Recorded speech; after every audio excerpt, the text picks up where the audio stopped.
Bonjour, les éditions Cori vont vous faire la présentation du module Edisauve.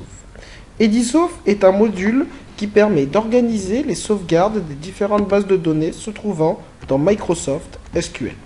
À l'ouverture de l'application, vous aurez la possibilité de vous enregistrer avec un nom d'utilisateur et un mot de passe.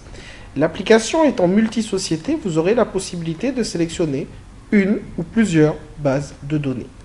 Pour le paramétrage, nous allons rentrer la première fois dans Administration, Paramètres. Et nous cliquerons sur Options. Tout d'abord, merci de renseigner l'année en cours. Ensuite, le répertoire de sauvegarde où vous souhaiteriez que les différentes sauvegardes soient enregistrées. Vous aurez la possibilité de créer ce qu'on appelle des groupes de sauvegarde pour avoir une meilleure organisation des sauvegardes.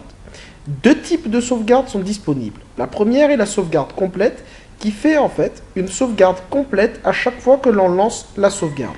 La sauvegarde différentielle qui est différente, qui fait lors de la première sauvegarde une sauvegarde complète et les prochaines sauvegardes font la sauvegarde des différents mouvements qui auront été ajoutés dans la base de données SQL.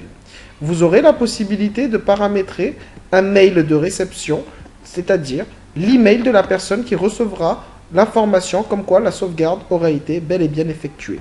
Pour notre démonstration, la base Bijou, nous prendrons une sauvegarde complète. Et pour la base AB Software, nous choisirons la base de type de sauvegarde différentielle. Nous appliquons et nous cliquons sur Quitter. À ce niveau-là, nous allons tout simplement lancer la sauvegarde du mois d'avril, par exemple. Il suffira tout simplement, après avoir sélectionné les deux bases de données, de cliquer sur Avril et de cliquer sur Sauvegarde.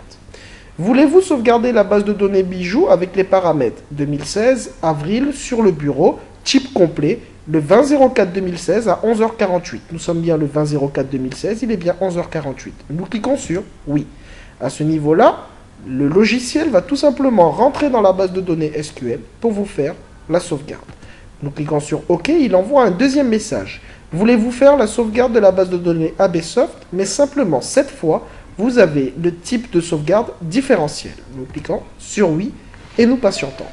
La sauvegarde a bel et bien été effectuée. Nous pouvons fermer l'application. Nous remarquerons à ce niveau que sur le bureau, vu que nous avons choisi le bureau comme emplacement de sauvegarde, un répertoire a été créé. Ce répertoire contient deux répertoires. Premier répertoire, répertoire AB Softwork. Deuxième répertoire, répertoire Bijou. Si je clique sur AB Softwork, nous avons un seul fichier qui s'appelle absoftwork2016.back. Afin de vous montrer à quoi correspond le type de sauvegarde différentielle, nous regardons à l'intérieur, nous allons sur AB Softwork, nous faisons un bouton droit, tâche, et nous allons demander une restauration des données. Base de données, et là à ce niveau, vous remarquerez que vous avez sauvegarde Sage avril 2016 deux fois. La première est une sauvegarde complète, la deuxième est une sauvegarde différentielle. La première a été effectuée à 11h42, qui est la sauvegarde complète, et la deuxième à 11h49. Si nous cliquons sur l'application et nous demandons à refaire une sauvegarde de la base AB Softwork, nous cliquons encore une fois au mois d'avril, sauvegarder. Oui. Vous remarquerez que le fichier qui se trouve à l'intérieur du bureau, donc nous repartons sur le bureau, il n'y en a toujours qu'un seul, qui s'appelle AB Softwork 2016. Nous revenons sur SQL et vous remarquerez automatiquement, 2 secondes, que lorsque nous allons faire une restauration, vous allez avoir 3 fichiers. Hop, celui qui aura été effectué à 11h49 et celui qui aura été effectué à 11h50. La différence entre la sauvegarde complète, elle se situe à ce niveau. Nous prenons la base Bijou et vous remarquerez que vous avez le premier qui aura été le fichier au complet qui fait une taille de 80,004 kilooctets à 11h42. Une deuxième sauvegarde qui aura été effectuée à 11h58. Si nous reprenons tout de suite la base Bijou et que nous demandons à effectuer la sauvegarde du mois d'avril encore une fois, vous faites sauvegarder, vous remarquerez qu'un nouveau fichier s'appellera Bijou avril 2016 11h51.back qui porte la même taille qui se trouvera dans le répertoire. Donc vous venez de comprendre quelle est la différence entre la sauvegarde différentielle et la sauvegarde complète.